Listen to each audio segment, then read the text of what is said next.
stop. Before you take your next sip of that drink in your hand, pause for just a moment. Notice your mouth right now. If you've had something sweet today, your brain is already anticipating the next hit. That subtle pull, that tiny craving, that's not about willpower. That's glucose signaling. And if you're over 60, that one healthy drink you trust every morning could be quietly destabilizing your blood sugar within minutes. This is not about soda. It's about something far more surprising, something sitting in your refrigerator right now, something you were taught was essential for health. Stay with me, because what I'm about to show you changes everything you thought you knew about staying healthy after 60. I'm Dr. Megan Foster. I've spent 24 years in surgical practice, and I can't tell you how many patients have told me proudly, I don't drink soda, I just have orange juice. Here's the contradiction nobody explains. The drink most seniors believe is heart healthy is often the one driving their glucose spikes. The issue isn't fruit. The issue is liquid sugar delivery, and almost no one explains the difference properly. Think back 20 years. You could drink a glass of juice with breakfast and feel fine. Now, you may notice mid-morning fatigue, a slight brain fog, hunger again 2 hours later, that subtle shakiness before lunch. Nothing dramatic. Just aging, right? Maybe not. That sluggish mid-morning crash, that creeping hemoglobin A1C, that isn't simply age, it's often glucose volatility. And volatility is something you can reduce, but only once you understand what's causing it. Imagine your bloodstream like a calm river. Whole fruit enters like a slow melting ice cube, steady release. Juice? It's like dumping sugar directly into the water. When fruit is juiced, the fiber, the structural matrix is removed. Fiber is the braking system. Without it, sugar moves fast, very fast. Your pancreas reacts aggressively. Insulin surges, then the crash comes. That spike and drop cycle, repeated daily, stresses your metabolic system, especially after 60, when insulin sensitivity naturally declines. This isn't about calories, it's about speed. Large studies from the Harvard School of Public Health followed over 180,000 participants for decades. The finding? Higher intake of whole fruit was associated with lower risk of type 2 diabetes, but fruit juice intake was associated with a significantly higher risk. Same fruit origin, completely different outcome. The difference was fiber and absorption speed. That's not opinion. That's data collected over years. In a moment, I'm going to walk you through the most common healthy drinks that spike blood sugar, why seniors are uniquely vulnerable, and the number one swap that stabilizes energy within weeks. The final one is the most powerful and the simplest. Stay with me. Before we go deeper, I'm curious. Did you grow up believing orange juice was essential for health? Because many of us were taught this, and it wasn't malicious. It was incomplete information. And that incomplete information is still affecting your blood sugar today. Let me start with smoothies. The misconception is it's blended, so the fiber is still there. Yes, but blending pulverizes structure and dramatically speeds absorption. And most smoothies contain 3 to 4 servings of fruit consumed in under 5 minutes. That's a glucose load your system wasn't designed to process quickly, even when natural. Several studies show blended fruit produces a higher and faster glucose spike compared to intact whole fruit. Practical tip, if you drink smoothies, cut fruit volume in half and add protein or fats to slow absorption. The mistake? Fruit-only smoothies first thing in the morning on an empty stomach. And it gets more intense from here. Now, 100% fruit juice. The misconception is it's natural sugar, so it's safe. Biologically, your bloodstream doesn't label sugar as natural. Without fiber, juice hits fast. 1 glass of orange juice can contain the sugar of 3 to 4 oranges consumed in under a minute. Whole oranges, you'd stop at 1. Juice bypasses chewing and structural breakdown, accelerating glucose entry. Replacing 1 daily serving of juice with whole fruit was associated with a measurable reduction in diabetes risk in long-term studies. Practical tip, if you love juice, reduce portion size to 4 ounces and pair it with a high-fiber meal. The mistake? Drinking juice alone. Now we move into the heavy hitter. This is where things accelerate metabolically, because this drink doesn't even pretend to be fruit. Sweetened health drinks, vitamin waters, sports drinks, sweet teas, marketed for hydration, marketed for energy. But metabolically, liquid sugar with branding, rapid spike, sharp insulin release, energy crash. Repeated daily, this pattern contributes to insulin resistance, especially in older adults with declining muscle glucose uptake. This is where hemoglobin A1C quietly creeps upward year after year. When patients remove daily liquid sugar, they often report within 10 to 14 days steadier morning energy, less urgent hunger, fewer afternoon crashes. That calm, stable feeling, that's reduced glucose volatility. Now, I'm not saying fruit is dangerous. Fruit is protective. Whole fruit. And I'm not saying you must eliminate everything tomorrow. Start gradually. Swap one daily sweetened drink for water or sparkling water with citrus. Small changes are sustainable changes. Here's the truth most people miss. The villain isn't fruit. It's liquid sugar speed. When you remove fiber, you remove protection. Seniors don't fail because they lack discipline. They fail because they were told juice equals health. It doesn't in liquid form. Water hydrates without metabolic stress. Whole fruit nourishes without volatility. That combination protects independence. For the next 30 days, no daily juice, no sweetened beverages. Eat fruit whole. Drink water as your baseline. And notice morning energy, midday hunger, mental clarity. Track it. Let your body prove the difference. You are not fragile. You are not declining. Your metabolism is responsive even now. Stability is possible at 60, 70, 80, and beyond, but it starts with understanding how your body actually works. Now, let me go deeper into why this matters specifically after 60. Your body's ability to handle sugar changes as you age. It's not just about willpower or discipline. It's about biology. After 60, several things happen simultaneously. Your muscle mass naturally decreases. Muscle is where most glucose gets stored after a meal. Less muscle means less storage space. Your cells become less responsive to insulin. This is called insulin resistance, and it happens gradually over decades. Your pancreas, the organ that makes insulin, becomes less efficient. It still works, but the response is slower and less precise. When you were younger, your body could handle a glucose spike. The system was robust. Now, that same spike creates more stress. The insulin response is delayed. The glucose stays elevated longer. And this prolonged elevation, even if it eventually comes down, causes damage over time. It affects your blood vessels. It affects your nerves. It affects your kidneys and your eyes. This is why blood sugar management after 60 isn't just about avoiding diabetes. It's about protecting every organ system in your body. Let me give you a concrete example. A 65-year-old woman drinks a 12-ounce glass of orange juice at breakfast. Within 15 minutes, her blood glucose rises from 95 to 160. That's a 65-point spike. Her pancreas releases insulin, but the response is sluggish. By the time insulin kicks in fully, it's been 45 minutes. The glucose starts to drop, but now there's too much insulin in the system. By 90 minutes post-breakfast, her glucose has dropped to 75. She feels shaky, hungry, irritable. She reaches for a snack. The cycle repeats.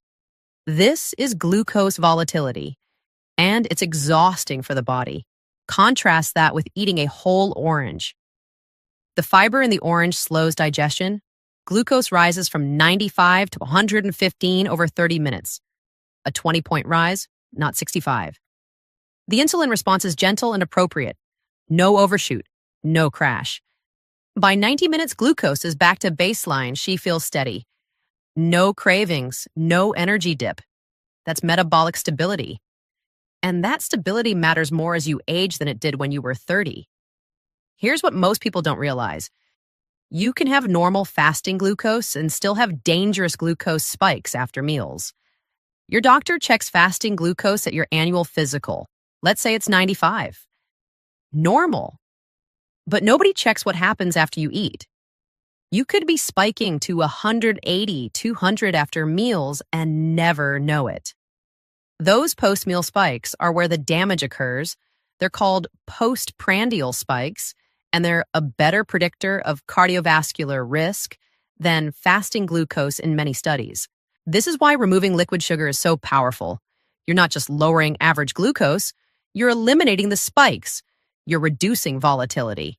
And reduced volatility means less stress on every system, better energy, better mood, better sleep, clearer thinking. These aren't vague benefits. Patients report them consistently within 2 to 3 weeks. Let me address a common question. What about diet drinks? What about artificially sweetened beverages? Here's the nuance. Diet drinks don't spike glucose. That's true, but they may affect insulin sensitivity over time. Some research suggests artificial sweeteners can alter gut bacteria and affect how your body responds to sugar. The data is still emerging, but the pattern is concerning. More importantly, diet drinks maintain your taste preference for sweetness. They keep your brain wired for sweet, and that makes it harder to break the cycle. The goal isn't to replace sugar with fake sugar. The goal is to retrain your palate. When you stop drinking sweetened beverages, something remarkable happens. Within 3 to 4 weeks, your taste buds adapt. Foods that tasted bland start tasting flavorful. An apple tastes incredibly sweet. Sparkling water with lemon becomes satisfying. This adaptation is real and it's powerful, but you have to give your system time to reset. Now let's talk about coffee and tea. Black coffee and unsweetened tea do not spike blood sugar. In fact, coffee has been associated with lower diabetes risk in large studies. The issue isn't the coffee, it's what you add to it. A tablespoon of sugar, flavored syrups, sweetened creamers, these turn a 0-calorie beverage into a glucose bomb. If you drink coffee or tea, keep it simple. Black or with a splash of milk or cream. No sugar, no syrups. If you need sweetness, try a tiny amount of stevia, but use it sparingly. The goal is to reduce sweetness overall, not just replace the source. What about alcohol? This is complex. Alcohol affects glucose in multiple ways. Initially, it can cause glucose to drop because it interferes with the liver's ability to release stored glucose. This is why drinking on an empty stomach can make you feel shaky or dizzy. But many alcoholic drinks also contain sugar. Beer, sweet wines, cocktails with mixers, these can spike glucose significantly. And alcohol impairs judgment, making you more likely to overeat or make poor food choices. If you drink alcohol, do it with food, keep portions moderate, and choose dry wines or spirits without sugary mixers. Let me talk about meal timing and how it relates to beverages. Many seniors skip breakfast, have coffee, then drink juice mid-morning. This is problematic. When you wake up, your body has been fasting overnight. Your liver has been releasing small amounts of glucose to keep your brain functioning. If you drink juice on an empty stomach, the glucose spike is massive. There's no food to slow absorption. No protein, no fat, no fiber. It's pure sugar entering your bloodstream at maximum speed. This is why the first thing you consume in the morning matters so much. If you want steady energy all day, start with protein and fat. Eggs, nuts, cheese, avocado. Then, if you want fruit, eat it whole with that meal. The protein and fat will slow absorption and prevent the spike. Hydration is critical, especially for seniors. As you age, your sense of thirst diminishes. You may not feel thirsty even when you're dehydrated. And dehydration worsens glucose control. When you're dehydrated, your blood becomes more concentrated. Glucose levels appear higher. Your kidneys are less efficient at filtering. You feel fatigued, which makes you less active, which worsens insulin sensitivity. It's a cascade. The simple solution? Drink water consistently throughout the day. not all at once. Small amounts frequently. Keep a water bottle visible. Take a sip every time you walk past it. This is more effective than trying to drink 8 glasses by bedtime. Let me address a concern some patients raise. They say, but I need the vitamins and juice. I need vitamin C. Here's the reality. You can get far more vitamins from whole fruit than from juice, with none of the downsides. One orange gives you more than 100% of your daily vitamin C, plus fiber, plus phytonutrients that are lost in juicing. And vitamin C isn't fragile. It's in vegetables too. Bell peppers, broccoli, strawberries, kiwi. You don't need juice to meet your needs. The juice industry has done an incredible job convincing us that juice equals health. It doesn't. It's a processed product that removes the beneficial components and concentrates the sugar. What about vegetable juice? This is better than fruit juice, but it's still not ideal. Vegetable juice typically has less sugar, which is good, but it's also concentrated sodium. 1 cup of tomato juice can have 600 milligrams of sodium. That's a third of your daily limit. And you're still removing fiber. The better choice? Eat vegetables whole. Roast them, steam them, eat them raw. You get fiber, vitamins, minerals, and phytonutrients, all without the sodium load. Now, let me give you a framework for thinking about beverages after 60. There are 3 categories. Category 1, ideal beverages. These hydrate without affecting blood sugar or adding empty calories. Water, sparkling water, black coffee, sweetened tea, herbal tea. These should make up 90% of what you drink. Category 2, occasional beverages. These can fit into a healthy diet in small amounts. A small glass of milk, unsweetened almond or oat milk, a 4-ounce glass of wine, a cup of bone broth. These have nutrients but also calories or minor glucose effects. Use them intentionally, not habitually. Category 3, avoid consistently. Fruit juice, sweetened beverages, energy drinks, sports drinks, sweet tea, soda, diet soda. These either spike glucose, contain artificial ingredients, or maintain your preference for sweetness. There's no benefit that outweighs the cost. Let me walk you through a practical day. You wake up. First thing, drink 8 ounces of water. Your body has been fasting for 8 to 10 hours. Rehydrate first. Then breakfast. Eggs, vegetables, maybe some berries on the side. Coffee, black or with a splash of cream. No juice. Mid-morning, if you're thirsty, water or herbal tea. If you're hungry, a handful of nuts. Lunch, protein, vegetables, healthy fats, water with lemon. Afternoon, sparkling water or green tea. Dinner, similar to lunch, balanced and whole foods. Evening, herbal tea if you like. This is a template. Simple, sustainable, effective. What happens when you follow this for 30 days? Patients report several consistent changes. First, energy becomes more stable. No mid-morning crash, no afternoon slump. You feel steady from morning to evening. Second, hunger becomes more predictable. You're not fighting cravings every 2 hours. You eat meals, you feel satisfied, you move on. Third, mental clarity improves. That brain fog lifts. You think more clearly, remember things better, feel more present. Fourth, sleep often improves. Blood sugar stability affects sleep quality. When glucose is stable, you sleep deeper. Fifth, many patients lose a few pounds without trying.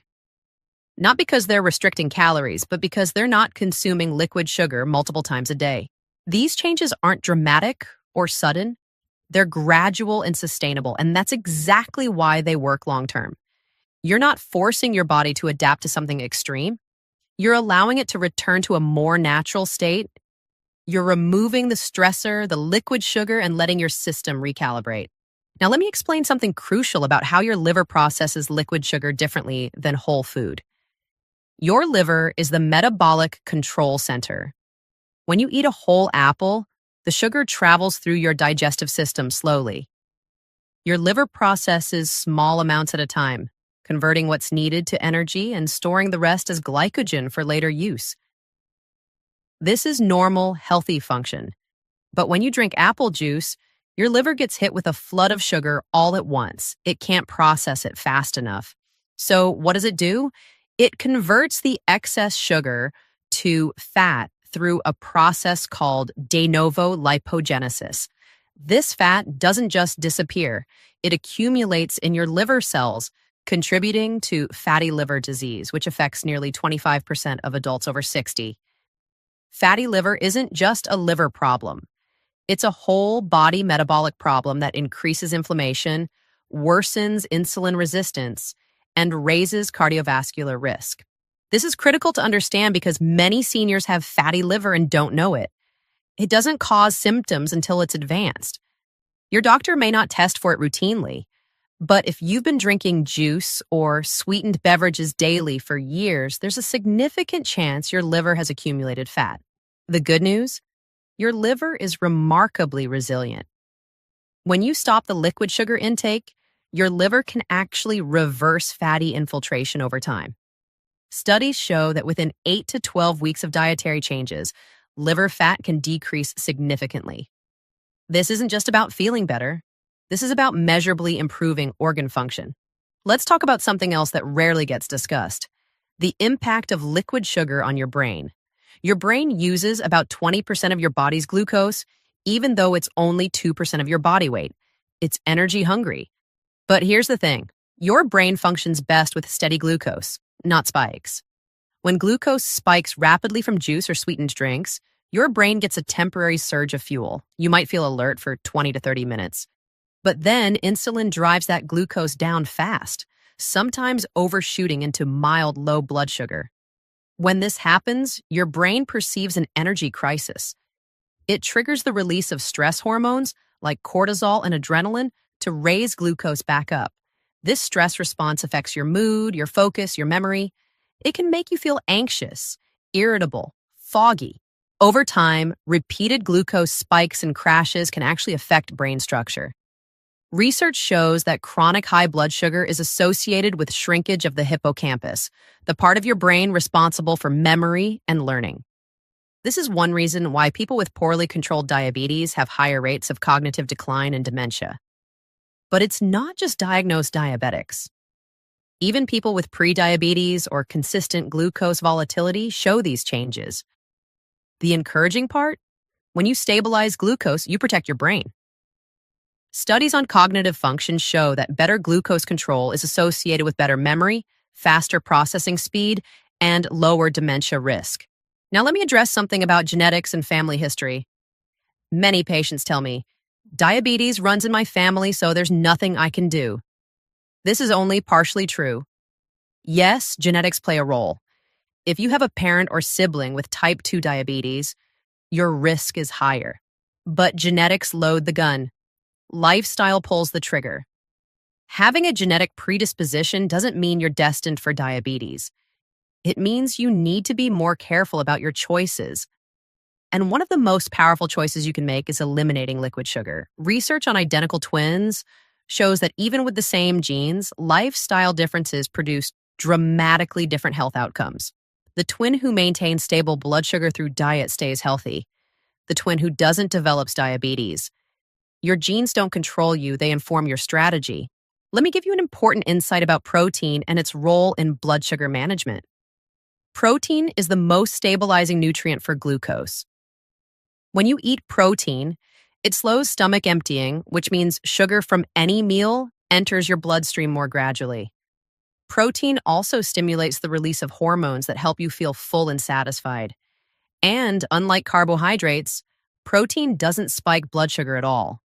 This is why starting your day with protein is so effective. A breakfast of eggs and vegetables produces stable glucose for hours. A breakfast of juice and toast produces a spike and crash within 90 minutes. If you're serious about glucose stability, aim for 20 to 30 grams of protein at breakfast. That's 3 eggs, or a cup of Greek yogurt with nuts, or a protein smoothie with real protein powder, not fruit juice. Here's something else to understand about exercise and glucose. Exercise is one of the most powerful tools for improving insulin sensitivity.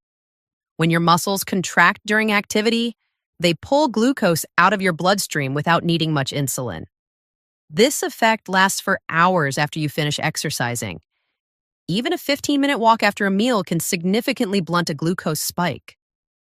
This is especially important for seniors because you're fighting declining muscle mass and decreasing insulin sensitivity. Regular movement counters both. It doesn't have to be intense. Walking, swimming, gentle resistance training, these all work. The key is consistency. Moving daily is more important than occasional intense workouts. But here's the connection to beverages. If you're drinking juice or sweetened drinks, you're undermining your exercise efforts. Let's say you walk for 30 minutes. Great! Your muscles are primed to absorb glucose.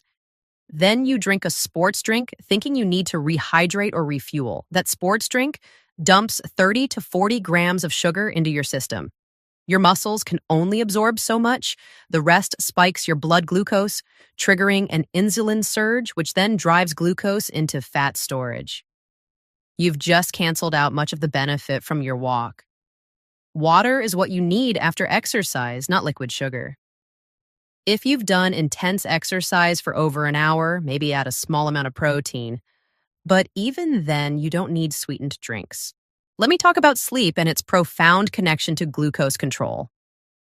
Poor sleep worsens insulin resistance. When you don't sleep well, your body releases stress hormones that raise blood sugar and make your cells less responsive to insulin. Studies show that just one night of poor sleep can reduce insulin sensitivity by up to 30%. This effect is even stronger in older adults. If you're chronically sleep deprived, managing blood sugar becomes much harder. Now here's the beverage connection. Consuming sugar, especially in the evening, disrupts sleep quality. It can cause your blood sugar to spike and then drop during the night, which triggers stress hormone release that wakes you up. Many seniors who wake at 2 or 3 a.m. unable to fall back asleep are experiencing nighttime glucose fluctuations. They don't realize their evening sweet tea or bedtime juice is part of the problem. Stop the evening sugar intake, stabilize your glucose, and sleep quality often improves within a week. Let's discuss inflammation and how liquid sugar drives it. Chronic inflammation is the root cause of most age-related diseases. Heart disease, arthritis, Alzheimer's, cancer, all have inflammation as a central driver. And high blood sugar fuels inflammation. When glucose is elevated, it triggers inflammatory pathways in your cells. It increases the production of inflammatory molecules called cytokines. Over time, this creates a state of chronic low-grade inflammation that accelerates aging and disease. This is measurable. There's a blood test called C-reactive protein, or CRP, that measures inflammation levels. People who consume high amounts of sugar and sweetened beverages consistently show elevated CRP. When they cut out liquid sugar, CRP levels drop. Less inflammation means less joint pain, better cardiovascular health, lower cancer risk, and potentially slower cognitive decline. Here's something practical about reading labels and understanding what you're actually drinking. The beverage industry is brilliant at marketing. They use terms like natural, no artificial flavors, made with real fruit, lightly sweetened. These terms are designed to make you feel like you're making a healthy choice. But look at the nutrition label. Specifically, look at total sugars. If a drink has more than 5 grams of sugar per serving, it's too much. And pay attention to serving size.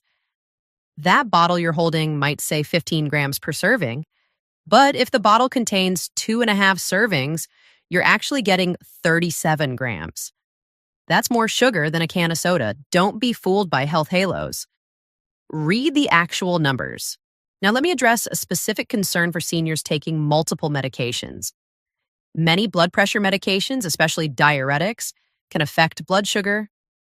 Some antidepressants can increase appetite and cravings for sweets. Statins for cholesterol can slightly raise blood sugar in some people.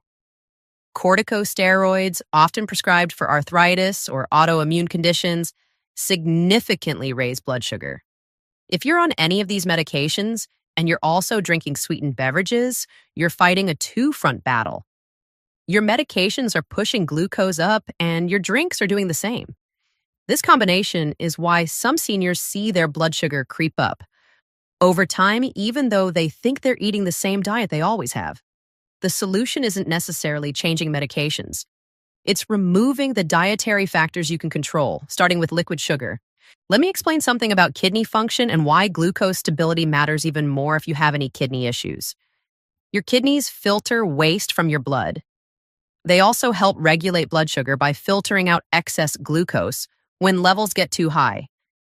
But high blood sugar damages the tiny filtering units in your kidneys called nephrons. Over time, repeated glucose spikes cause scarring and loss of kidney function. This is how diabetic kidney disease develops. Even if you don't have diabetes, chronic glucose volatility stresses your kidneys. And here's the concerning part. Kidney function naturally declines with age. By 70, most people have lost 30 to 40% of their kidney function compared to their 20s. If you're adding the stress of liquid sugar on top of natural age-related decline, you're accelerating kidney damage. Protecting your kidneys is critical because once nephrons are destroyed, they don't regenerate. Prevention is everything. And eliminating liquid sugar is kidney protective. Here's an interesting point about gut health and blood sugar. Your gut contains trillions of bacteria that influence your metabolism. These bacteria help digest food, produce vitamins, and regulate inflammation. The composition of your gut bacteria affects how you process sugar. People with healthier, more diverse gut bacteria tend to have better glucose control. People with less diverse gut bacteria, often called dysbiosis, have worse glucose control and higher diabetes risk. What disrupts gut bacteria? Artificial sweeteners are one culprit. But also high sugar intake feeds the wrong types of bacteria. The bacteria that thrive on sugar produce inflammatory compounds that worsen insulin resistance. When you stop drinking sweetened beverages and artificial sweeteners, you give your gut bacteria a chance to rebalance. Over weeks to months, beneficial bacteria populations increase, which improves your metabolic health from the inside out. Let me give you some context about the historical shift in beverage consumption. 50 years ago, the average American drank about 20 gallons of soda per year. By 2000, that had increased to over 50 gallons per year. That's more than a can a day. At the same time, juice consumption increased. Bottled sweetened teas and coffees became ubiquitous. Energy drinks were invented. The beverage industry created an entire category of products designed to make you consume sugar constantly throughout the day. And it worked. Sugar consumption from beverages alone increased by over 130% from 1970 to 2000. During that same period, obesity rates tripled and diabetes rates quadrupled. This isn't coincidence, it's cause and effect. The good news is that since 2010, soda consumption has started declining as people become more aware, but it's been replaced partly by products marketed as healthy. Vitamin water, kombucha with added sugar, cold-pressed juices. The marketing has changed, but the problem hasn't. Now let me address coconut water specifically because many seniors have been told it's a healthy alternative. Coconut water does contain electrolytes like potassium, which is beneficial. And it has less sugar than juice or soda. But it still contains 6 to 12 grams of sugar per cup, depending on the brand. For most people doing normal daily activities, you don't need supplemental electrolytes. You get plenty from food. The marketing of coconut water for hydration is largely unnecessary. Plain water hydrates just as effectively for typical daily needs. The exception is if you're doing intense exercise and heat for over an hour, or if you're recovering from illness with vomiting or diarrhea. In those cases, electrolyte replacement makes sense. But for normal daily hydration, coconut water is just another source of unnecessary sugar. Save your money and drink water.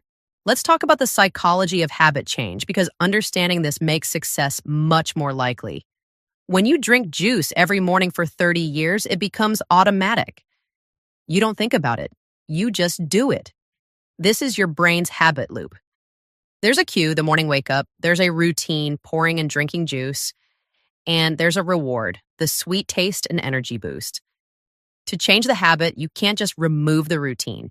You need to replace it with a new routine that provides a different but satisfying reward. This is why simply deciding to stop drinking juice often fails. Instead, create a new morning routine. Cue, wake up. New routine.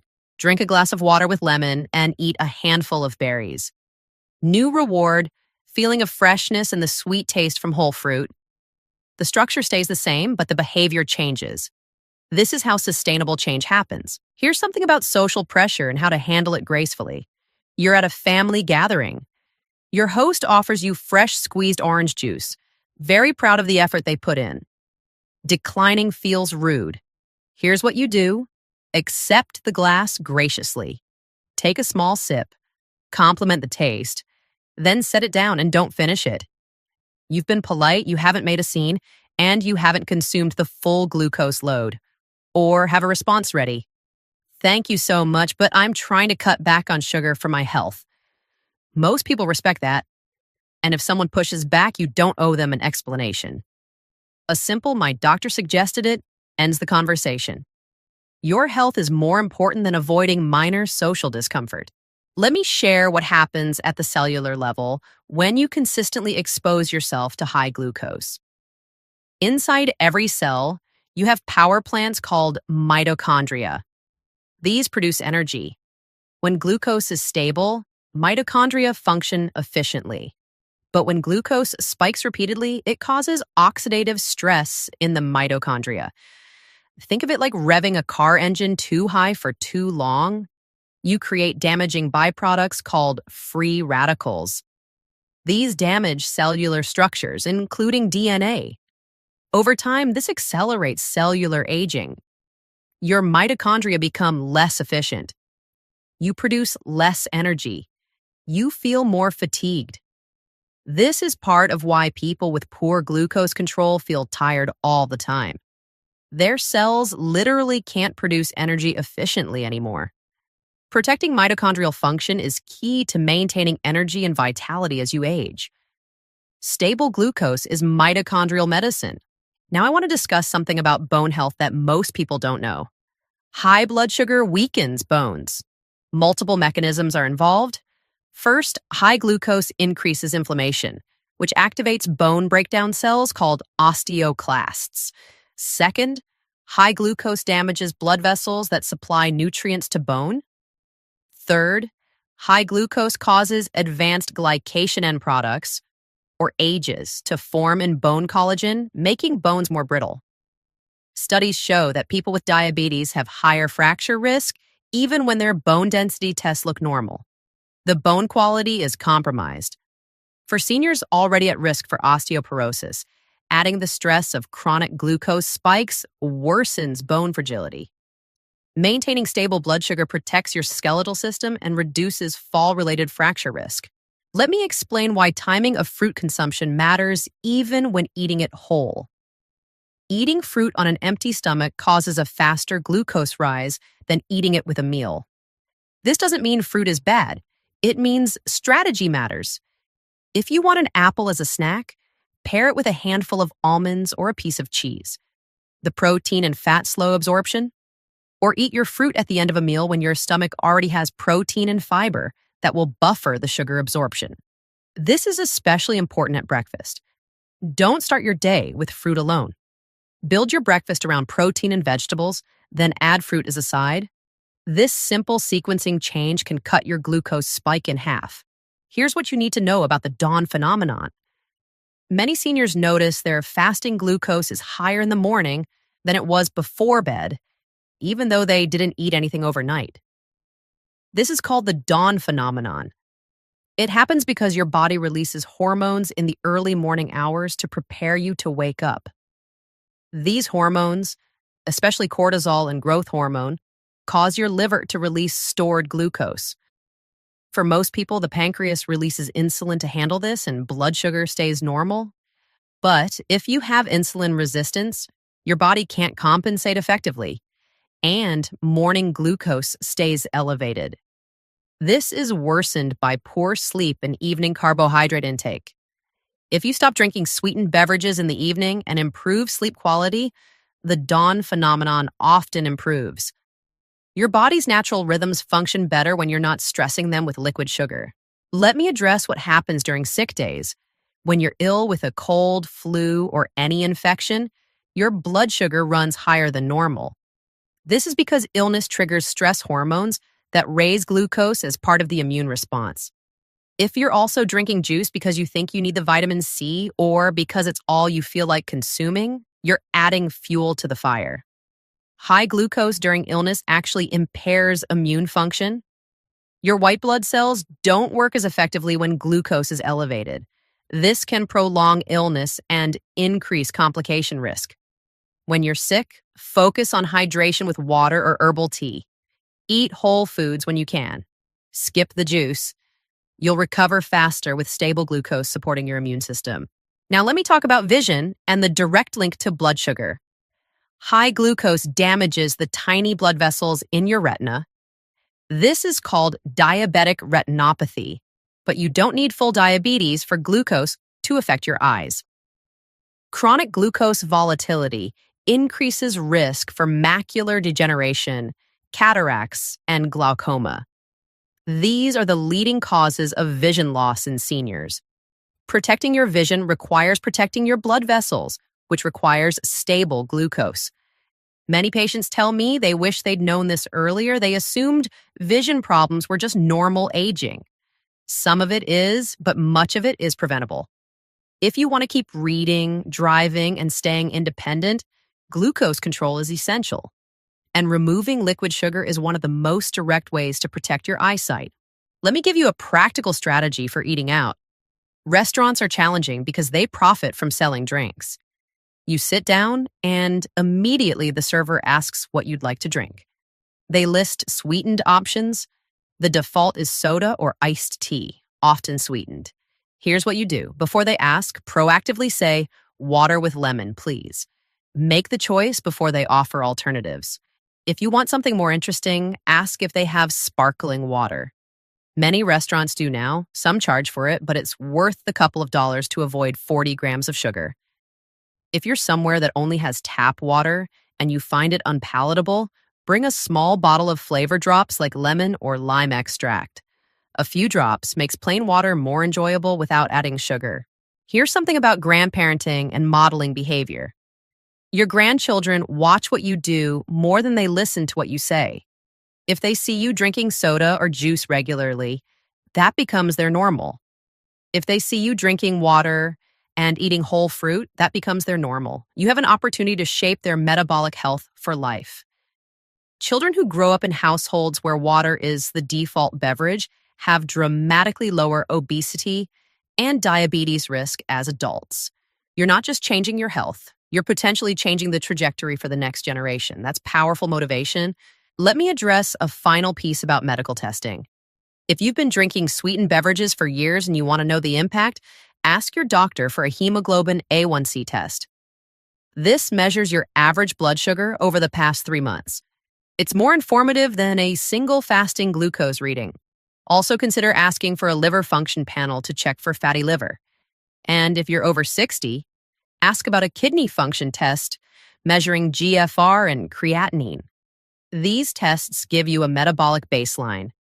Then, after 3 months of eliminating liquid sugar, retest.